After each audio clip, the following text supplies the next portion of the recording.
பேர் இருக்காங்கன்ற தைரியம் உனக்கு இருந்தா உன்னால ஒரு போர்ல தான் ஜெயிக்க முடியும்.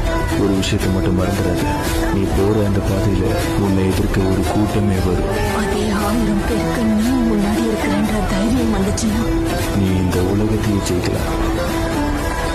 எவன் எதிர்த்தாலும் சரி, உன்னோட குறிக்கோளை மட்டும் என்னைக்கு மாத்திக்காது.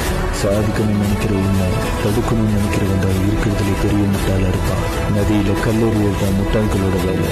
ஆனா அந்த முட்டாள்களுக்கு தெரியாது, அந்த நதியை நிறுத்தவே முடியாது.